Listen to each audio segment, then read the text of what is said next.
guys just turn the music down for this woman? Like, she's a rookie. Like, what are you talking about? And I was like, I came in here the first time. I didn't have sleeves on my shirt. You guys got on the radio and called in a larceny of sleeves at the Southeast District station. I've never worn a sleeveless shirt my whole life again.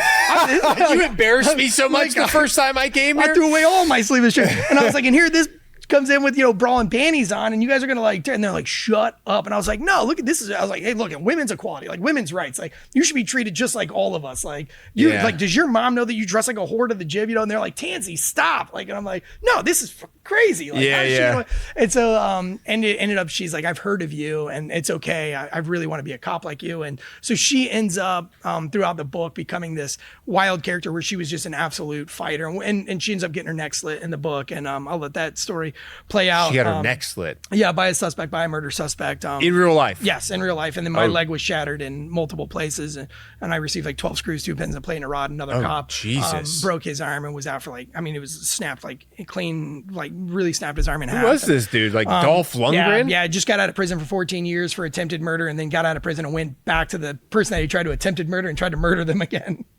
Oh my God! So dude. it was a big case, but anyway, Red was she's an amazing human being and instrumental in the book and very funny. But we have a lot of banter throughout the book that's just a lot of fun. As a matter of fact, when Simon Schuster got a hold of the book, they're like, we got to tone this down because like people like you can't talk to women like that. Well, you probably had a different relationship with her than your average dude has a relationship with a female coworker because you guys like ate breakfast together, planned your days together, made arrests together, served warrants together, like worked out together, spent all your time together in a professional environment where like you're risking your life every day.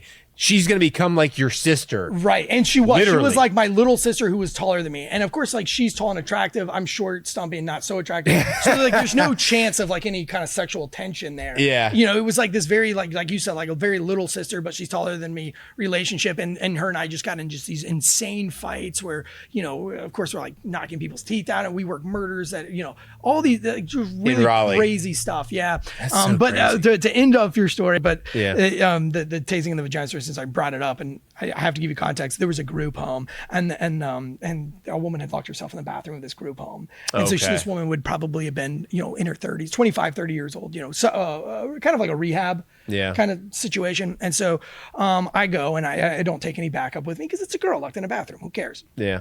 And so I get there and I knock on the door, I'm like, it's a group home, so there's no weapons or anything in there, probably. Yeah. And so, I knock on the door and I was like, hey, Sally, this is Eric. What's going on in the bathroom? What you doing in there? And she's like, are you a cop? And I was like, do I sound like a cop? Do I sound like a cop? She's like, you sound like a real she uses the F word.